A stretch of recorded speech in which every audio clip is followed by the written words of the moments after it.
It's Matt and Colby at a new undisclosed location. Alright guys, so today we're doing something a bit different. Might throw some people off, but we have a returning guest. Would you like to introduce yourself, Mr. Returning Guest? Hello, this is Ryan Amen. That's all I got. So for longtime viewers, you might recognize him as our first ever guest star, Tall Boy Ryan. We're bringing him back on because A, it's season 2 in, you might as well bring back your guest stars. B, he's gonna be leaving. It's gonna be a sad scene. I'm crying right now just thinking about it. You got a good job, but it's really sad. It's been a shock for the past 3 weeks, and now I'm finally realizing it as I put all my shit in boxes. So, you have anything to talk about? Well, it's been 5.5 years going to University of Houston, and it's I didn't think I would be so stunned by the idea of leaving. And now I'm emotionally, mentally drained from the process of getting ready to start this new job on the border of Mexico. So, Ryan, my brother, and my cousin have been playing Edge of the Empire with me every Wednesday night for a while. And, not this previous week, but the last week, they got into this little, scuffle with a guy trying to sell them a piece for a hypermatter reactor igniter, which is redundant in its name. It's redundant. Igniter and reactor, I feel like, are the same thing.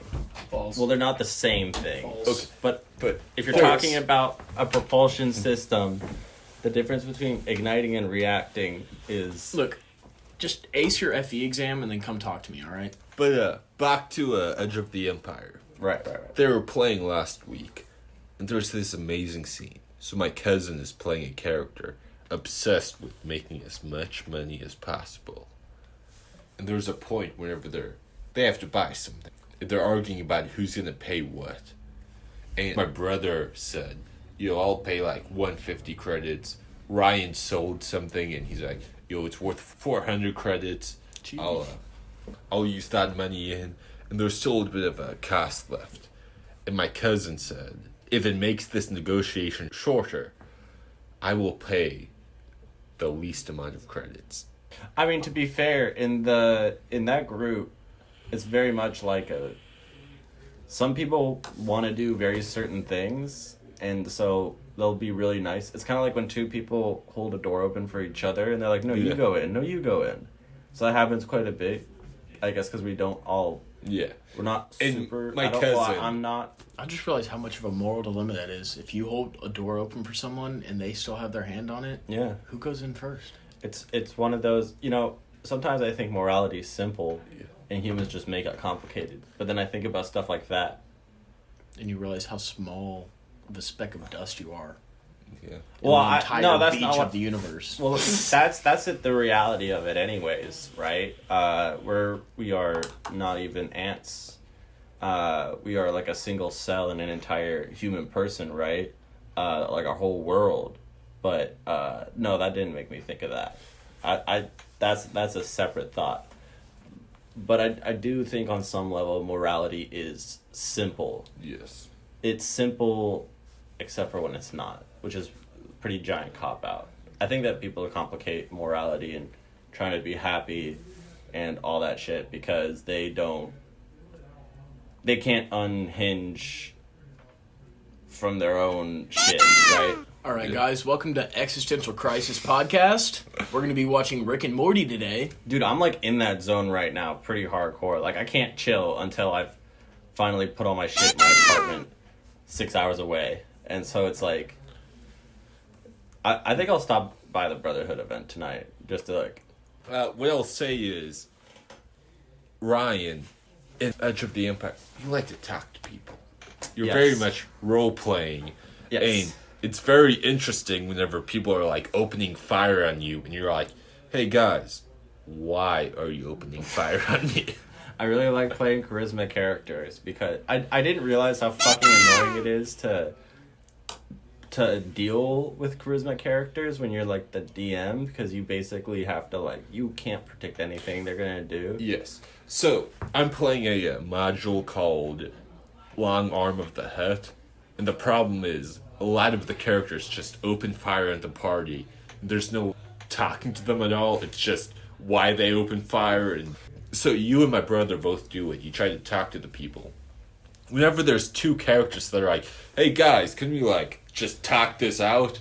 I'm sitting there like, That's where metagaming comes into key. I don't have a problem with metagaming. Unless you're like basically telling another player what to do. Because I used to do that too. I kind of did that heavy for a bit. There's some players who, like, no matter, like, in the game I play in, that I played my last session in, I kind of wanted to, like, I just felt blue. The person in this game has been playing with us longer than I've been there, like, over a year.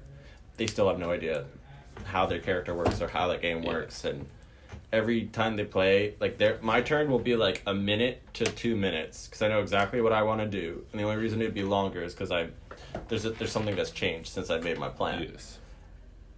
This person like doesn't even understand the like what she can do, and she doesn't understand what to roll, and we have to like talk her through it. And I've started just like, I know what she's gonna ask because she'll be like, oh, okay, so can I attack? I was like, I'll be like, you can attack, you can cast a spell. Like I like walk her through it because it's just gonna fucking take forever otherwise.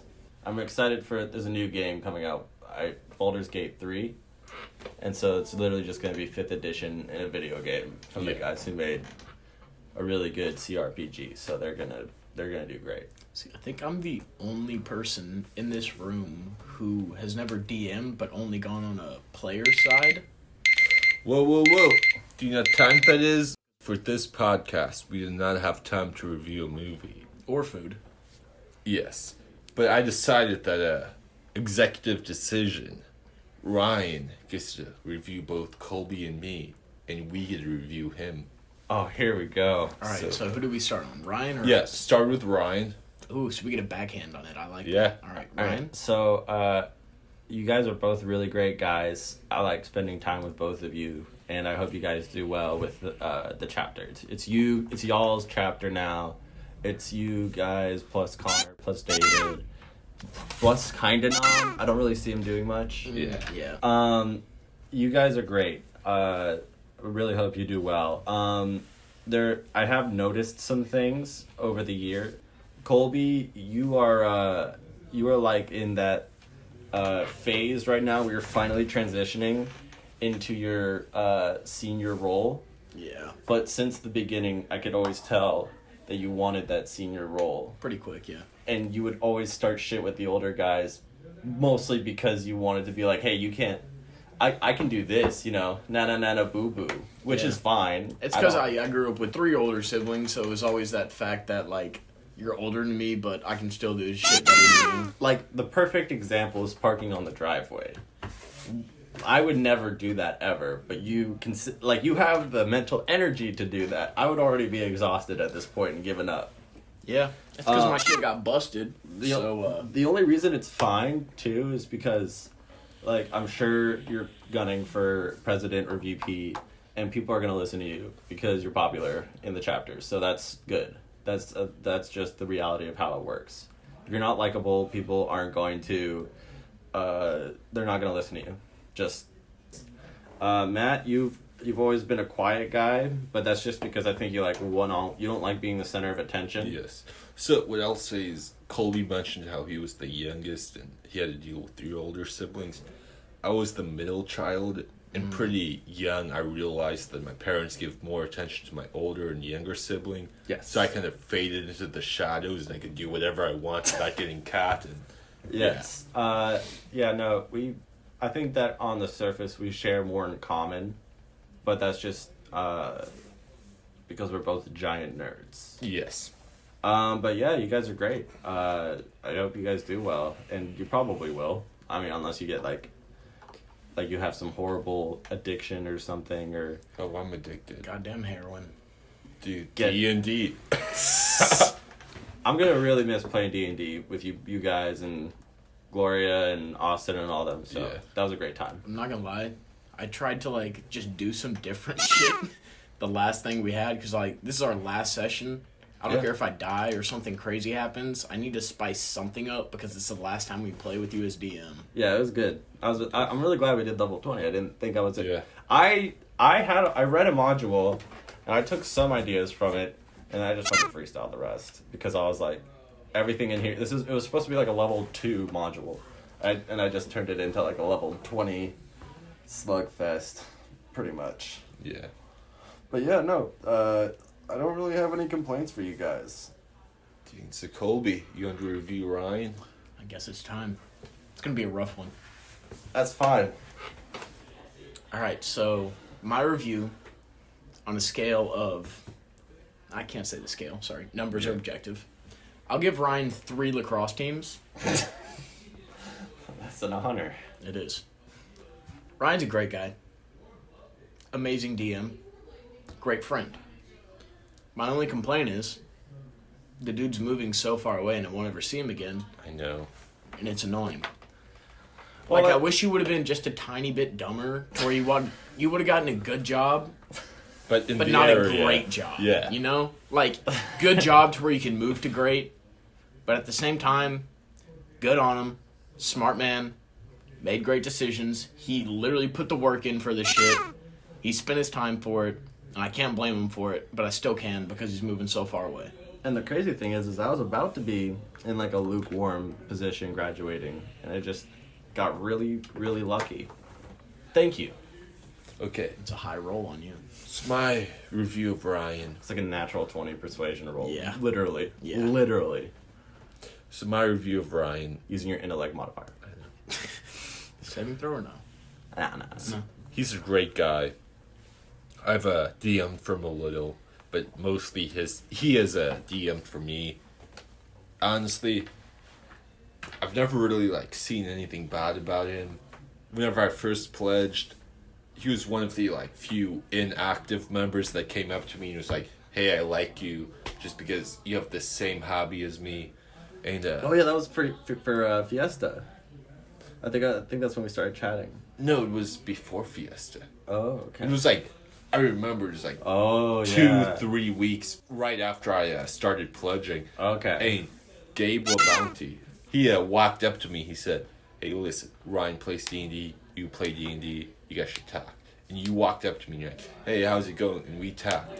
And I remember because Colby walked up to me during like this conversation. And he's like, "Hey, I play D&D. And you had already told me, hey, yeah, you can just have my signature for free." Yeah. And then Colby's like, "Hey, I play. I should get your signature." And you're like, "No, fuck you. You have to do my interview." Well, thank you. Can I go on a rant for a second about interviews? Yes. So, for the viewers at home, every new guy has to go and talk to all the current bros and get their signature, and that's usually in the form of like a interview. And some brothers, it's like a giant power trip for them, and they'll be like quizzing him on the content of the chapter. Such like, so I mean, I like the idea of like getting to know the guys, but for the majority of the time I was in the chapter, except for a couple of semesters, I never felt like I needed to do an interview because I was always around. Like, I lived at the house the majority of the time, or I was always at the house. And like some guys use it to like make the new guys like, it's like they'll do like a challenge or something for the signature, like, you know, buy me McDonald's or something stupid. But I'd just rather get to know them naturally. I don't know. I don't like the interview process that much. I think it's a stupid power trip. And it's good if it was just you talk to them. You get to you have like a heart-to-heart conversation. Like, for example, my interview is I grab the pledges, we go out to Wendy's, we get a triple baconator large meal. Jesus. All of them enjoy the experience. Really? I don't have my process defined yet. I still don't know what I want to do, because last semester I was literally just like, you guys come out, talk to me. If you're good, I'll sign it. If I don't like you that much, I won't sign it. Mm-hmm, mm-hmm. And that's all I was at. I have an idea. I was looking this up today because 40% of Americans are considered obese. So I wanted to see where I fell on the line, and I think it'd be an interesting experience if we all saw that. So I'm 6'5", and as you can see, at my weight of 240 pounds, I am in the final threshold before being considered obese. I want you guys to please disclose your height and your weight. What's your height, Colby? I am 5'11", All right, what's your weight? 200, so I'm right at final. Dude, you and I are both on the cusp, Fun fact. but you have muscle. That's the difference. All right, Sadly. what's your height? 6'4", 220. No, you're good. Oh, wow. 6'4", you're at final threshold. Almost. Guys, all of us are about 10 pounds away from being considered obese by this chart that I found on the internet. Every time I got my physical checkup from my doctor when I was younger, I have never stepped out of final threshold. I've always been there my entire life. Dude, I was doing good for like most of college, and then in the past 6 months, I've just like gained like 15 pounds, and now I'm in the danger zone. I mean, being. Hey, wait, Connor, Step in here. What's your height? What's your weight? What's your height and your weight? We're seeing if you're on the you're final not doing the threshold. fucking- No, we're still podcasting. Oh. Yeah. What's your height? No one's gonna... 6'3", 6'3". What's your weight? fucking 230 pounds. We're all on the cusp of obesity. I'm fine on with final me. threshold. He's on final threshold. He's on final. I think, not that we've had a live studio audience just chime in, it's about time that we finish Goof Gang. Yeah. Ryan. Colby. Matt, with our powers combined, we are Goof Gang!